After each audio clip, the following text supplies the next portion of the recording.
Today, local officials are cooperating with ICE to empty out this hotel that has been used by Somalis for 8 years. You know, can you imagine opening up your border and allowing a bunch of migrants just to flood in to your Christian nation, and over the course of a few years, they take over government and start implementing laws that now affect the people who country it is, to the point where if you say anything critical about the Muslim people and Islam, that you can be prosecuted. Yes, that's the UK today.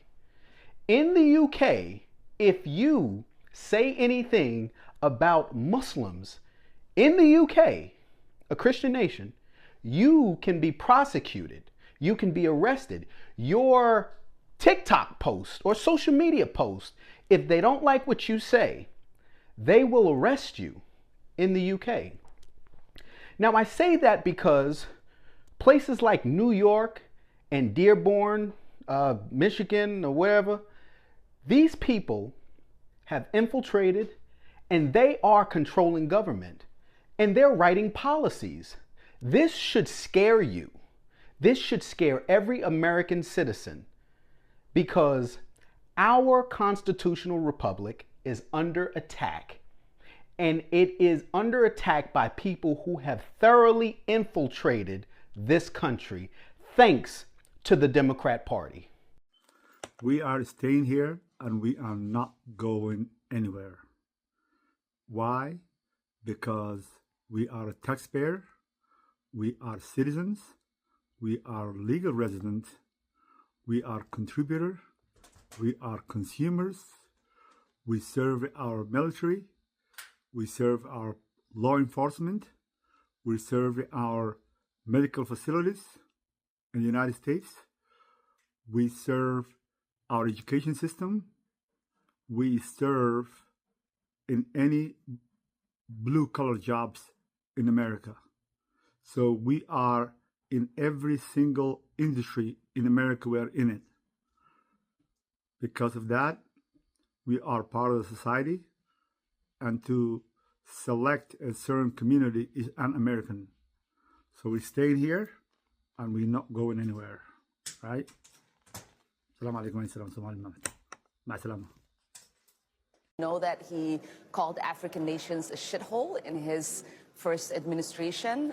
We know that when he came down that escalator, he said he was going to stop Muslim immigration into this country. And so it is not surprising that he is going after black immigrants in this country. And it's certainly not surprising that he's choosing a black immigrant community that is also Muslim.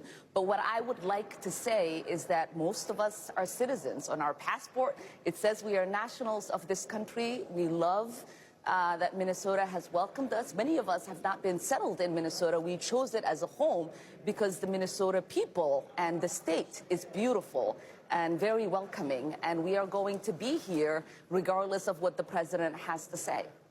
Is the massive deportation wave already happening? And why are so many people starting to notice? Discussion around deportation policy affecting Somali communities are gaining attention globally, with strong reaction, growing concern, and a lot of uncertainty. Some say this is already happening. Others are questioning how widespread it is and what's driving the decision. So what's actually going on behind the headline? Why are emotions running so high? And what does this mean for people involved? In this video, we break down the situation, the reaction, and the bigger picture so you can understand what's really at stake. Credit to all creators whose clips are used in this episode, and this video is for educational and commentary purposes. If this interests you, do well to like this video, subscribe, share, and turn on your notification bell so you don't miss the next conversation. Let's get into it. If you beef one Somali, you beef every Somali. If there's one thing about Somalis, they are going to ride out for their Somali brothers and sisters. They are going to crash out. They don't do one-on-ones. They're gonna jump you. Abdi's gonna go tell Rakta, he's gonna go tell her brother Mo, who's gonna go tell Naima, and she's gonna tell her Upti.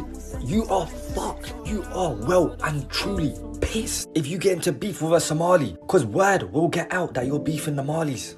and then it's up from there. Even if you think that Somali is miskin, just watch anime and play PlayStation. They have someone in their network that is a trapper, that is on job. The Somali network is bigger than Google. It's even faster than Google. Next time you get into beef with a Somali, if you ever do, just let it slide. Because I promise you, you are going to have like 50,000 man on your case. This guy needs to sit this one out. No culture or race benefits when wrongdoing is defended instead of confronted. Somalis in Minnesota are dealing with documented large-scale fraud cases involving welfare programs meant for children, families, people with disability. These aren't rumors. These are investigation, charges, and court cases. When people rush to defend identity instead of condemning the crimes going on, they unintentionally protect the very individuals damaging the community's reputation. Accountability is not hatred. Calling out fraud is not racism. And asking leaders and community voices to speak out is not an attack, it's responsibility. People come to America for opportunities, freedom, and a better future. When someone exploits the system, they don't just steal money, they steal trust, resources, and chances for others who genuinely need help. If we want a strong community, we must be brave enough to say it out loud. Crime deserves consequences, no matter who commits it. I'm yet to see even one Somali call out this crime, condemn the fraud going on in their own communities.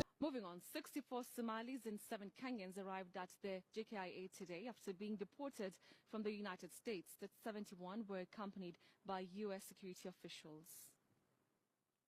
7:30 a.m. Kenyan time at the Jomo Kenyatta International Airport, Kenyans Charles Kihanya, Bota Patrick Gidhua Paul, Mose Eliud Nyachai, Jacqueline Bosibori, Ogari Vincent, and Sit Sila were among 71 individuals, including 64 Somali nationals, who have been deported from the United States.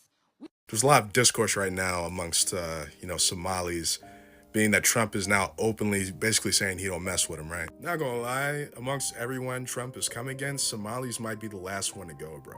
If he does start getting rid of him, it is gonna take a long time, bro. People talk about Minnesota Somalis and that, they're kind of the topic of conversation whenever Somalis get brought up. But Columbus, Ohio, man, if you're from here, Somalis are everywhere, bro. They are everywhere. They are not going to be going anywhere anytime soon.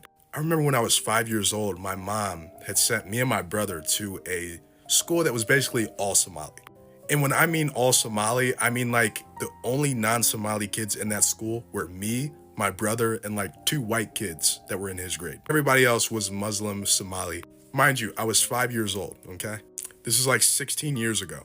Now, all the teachers were white women, and the principal was like an Arab woman, not sure of her exact ethnicity, but she was clearly an Arab woman. And I think that was the start of my interest in like other cultures and understanding different kinds of people, because my brother would get into like religion debates in like the 3rd grade.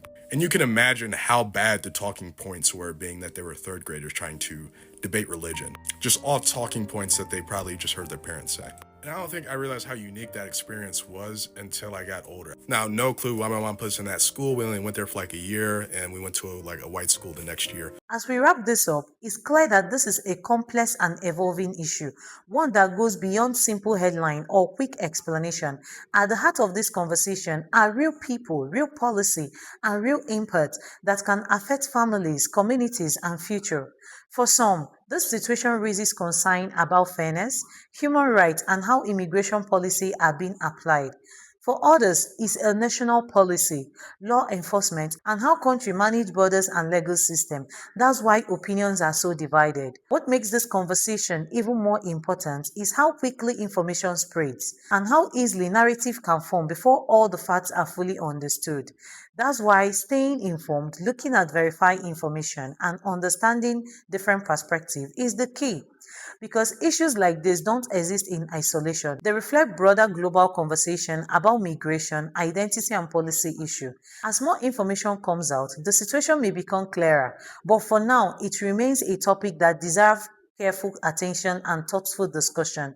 If you found this breakdown helpful, don't forget to like, share, subscribe, and turn on your notification bell so you don't miss the next conversation. And now I want to hear from you. What are your thoughts on this situation? Do you think this is being fully understood, or is there more to the story? Drop your perspective in the comments below. Let's keep the conversation respectful and informed. See you in my next episode.